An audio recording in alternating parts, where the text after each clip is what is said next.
जेठ 15 गते नेपाल सरकारले आर्थिक वर्ष 2083-84 को बजेट सार्वजनिक गरियो। अर्थमन्त्री डाक्टर स्वर्णिम बागलेले संघीय संसदको संयुक्त बैठकमा यो बजेट प्रस्तुत गरे। यो बजेट सामान्य बजेट होइन, यो हो नेपालको नयाँ राजनीतिक नेतृत्वले ल्याएको पहिलो बजेट जसमा एआईदेखि करसम्म, सडकदेखि सामाजिक सुरक्षासम्म ठूला परिवर्तनको घोषणा गरिएको छ। त्यसैले आज हामी यो बजेटलाई सम्पूर्ण रूपमा छिचोल्छौं। साधारण भाषामा भाग 1 बजेटको आकार र संरचना। यस आर्थिक वर्षको कुल बजेट हो रु 21 खर्ब 24 अर्ब 34 करोड़। अघिल्लो वर्ष अर्थात आर्थिक वर्ष 2082-83 मा बजेट थियो रु 19 खर्ब 64 अर्ब 11 करोड़।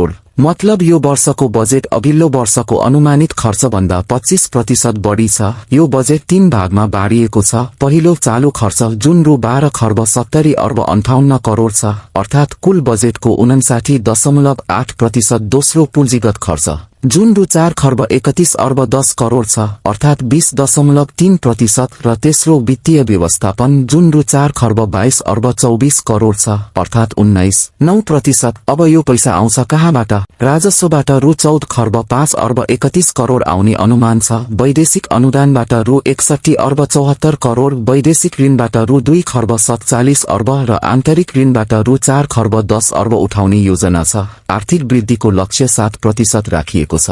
मुद्रास्फीति अर्थात महंगाई 6% भन्दा कम राख्ने लक्ष्य छ। तर के यो सम्भव छ? अहिले नेपालको आर्थिक वृद्धि दर छ मात्र 3.85%, सरकारले भन्छ। राजनीतिक स्थिरता, विदेशी मुद्रा सञ्चितिमा सुधार र वित्तीय प्रणालीमा पर्याप्त तरलताले गर्दा यो लक्ष्य हासिल गर्न सकिन्छ। भाग 2 करको ठूलो सुधार, मध्यम वर्गलाई राहत। यो बजेटको सबभन्दा धेरै चर्चित विषय हो आयकरमा ठूलो परिवर्तन। पहिले वार्षिक रु 5 लाखसम्म कमाउनेले आयकर तिर्नु पर्दैनथ्यो, अब यो सीमा दोब्बर भएको छ। अब वार्षिक रु 10 लाखसम्म कमाउनेले आधारभूत आयकर तिर्नु पर्दैन र जसले रु 10 लाखसम्म कमाउँछन् उनीहरूले मात्र 1% कर तिर्नेछन्। साथसाथै उच्च आयको कर दर पनि घटाइएको छ। अधिकतम कर दर 29% राखिएको छ। यो परिवर्तनले सबैभन्दा बढी मध्यम वर्गको जागिरे वर्गलाई फाइदा गर्नेछ, जो तलब पाउँछन् र हरेक महिना कर कट्टा हुन्छ। हातमा बढी पैसा आउँछ, जसले उनीहरूको खर्च गर्ने क्षमता बढाउँछ। भन्सार सुधारमा पनि ठूलो काम गरिएको छ। सरकारले भन्सार महसुलका स्ल्याब 11 बाट घटाएर 7 मा ल्याएको छ। नेपालमा उत्पादन हुने सामानमा प्रयोग हुने 253 प्रकारका कच्चा पदार्थको भन्सार महसुल घटाइएको छ। जम्मा 273 वस्तुको भन्सार महसुल कम गरिएको छ र 360 वस्तुको अन्तःशुल्क पूर्णतः हटाइएको छ। देशभर छरिएका सिमाना करहरूलाई एकीकृत गरी ग्रीन ट्याक्स प्रणालीमा ल्याइनेछ, जसले व्यापार सरल बनाउने अपेक्षा गरिएको छ। भाग 3 प्रविधि र एआई। यो वर्षको बजेटमा एउटा एकदमै नौलो घोषणा आएको छ। नेपालमा पहिलो पटक सार्वभौम एआई कम्प्युट सेन्टर बन्ने। यो केन्द्र काठमाडौँको सुचाटारमा बनाइनेछ, जसले आर्टिफिशियल इन्टेलिजेन्स अनुसन्धान, डाटा प्रशोधन र प्रविधि नवीनताको काम गर्नेछ। नेपाललाई दक्षिण एसियाको प्रविधि र नवीनताको हब बनाउने यो सरकारको महत्वाकांक्षी लक्ष्य हो। नेपाल टेलिकमको 34% शेयर साधारण जनतालाई पुसभित्र बिक्री गरिनेछ। यसबाट प्राप्त हुने रकम नेपाललाई प्रविधि र नवीनताको केन्द्र बनाउन लगानी गरिनेछ। यो कदमले शेयर बजारमा पनि सकारात्मक रौनक थप्ने अपेक्षा गरिएको छ, किनभने नेपाल टेलिकम एउटा ठूलो र स्थापित कम्पनी हो। विद्युत सवारी साधन सम्बन्धी नीतिमा पनि परिवर्तन आएको छ। अब ईडीको भन्सार महसुल गणना मोटरको किलोवाटको आधारमा होइन, बरु गाडीको मूल्यको आधारमा हुनेछ। यो परिवर्तनले बजार विकृति हटाउने सरकारको दाबी छ, किनभने पहिलेको व्यवस्थामा महँगा गाडीले कम कर तिर्ने अवस्था थियो। भाग 4 पूर्वाधार विकास। सड़क, पुल र काठमाडौँको नयाँ स्वरूप पूर्वाधार विकासमा पनि यो बजेट महत्वाकांक्षी छ। सड़क र शहरी पूर्वाधारमा रु 2 खर्ब 86 अर्ब छुट्याइएको छ। अर्को आर्थिक वर्षमा 1000 किलोमिटर सड़क कालोपत्रे गरिनेछ र 200 पुल निर्माण गरिनेछ। प्रसारण लाइन र सबस्टेशनका लागि थप रु 70 अर्ब छुट्याइएको छ। काठमाडौँ उपत्यकाको दीर्घकालीन विकासका लागि भिजन काठमाडौँ 2040 परियोजना घोषणा गरिएको छ। यसमा अन्डरपास र ओभरपास निर्माण गरिनेछ। विद्युतीय तार भूमिगत गरिनेछ र सार्वजनिक खुला स्थान विस्तार गरिनेछ। काठमाडौँलाई एउटा व्यवस्थित र आधुनिक शहर बनाउने यो दीर्घकालीन दृष्टिकोण हो। विकास कार्यलाई छिटो सम्पन्न गर्न मिशन मोड विकास मोडेल अपनाइनेछ। साथै सनसेट ल ल्याइनेछ, जसले अप्रभावकारी कार्यक्रम र संस्थाहरू खारेज गर्नेछ।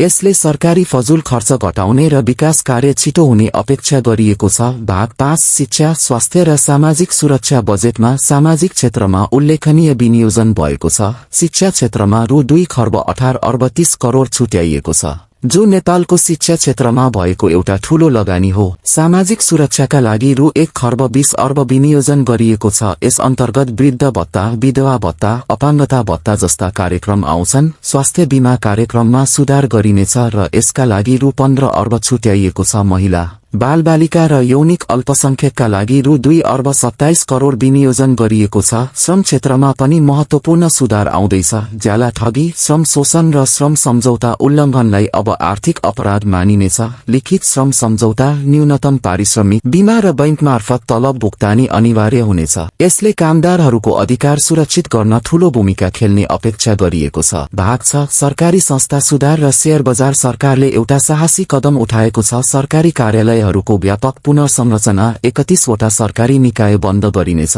6 वटा निकाय गाभिनेछन् र 18 वटा निकाय पुनर्संरचना गरिनेछ। सरकारको दाबी छ यसले वार्षिक रु 20 अर्ब बचत गर्नेछ। कम कार्यालय, कम अनावश्यक खर्च र बढी प्रभावकारी सेवा, यो हो यो सुधारको मूल उद्देश्य। शेयर बजारका लगानीकर्ताका लागि पनि राहत छ। शेयर कारोबारमा लाग्ने पुँजीगत लाभ कर, क्यापिटल गेन्स ट्याक्सलाई अब अन्तिम कर, फाइनल ट्याक्स मानिनेछ। मतलब यो कर तिरेपछि थप कर तिर्नु पर्दैन, लगानीकर्ताले दोहोरो करको भार बोक्नु पर्दैन। यो घोषणाले शेयर बजारमा सकारात्मक प्रभाव पार्ने अपेक्षा गरिएको छ। नेपाल वायु सेवा निगमलाई कम्पनी मोडेलमा परिणत गरिनेछ र व्यवस्थापन सुधारका लागि रणनीतिक साझेदार खोजिनेछ। यसले नेपाल एयरलाइन्सको दीर्घकालीन व्यावसायिकता सुनिश्चित गर्ने सरकारको भनाइ छ। भाग 7 पर्यटन, कृषि र खेलकुद। पर्यटन क्षेत्रमा सुदूरपश्चिम प्रदेशमा एकीकृत पर्यटन विकास परियोजना घोषणा गरिएको छ।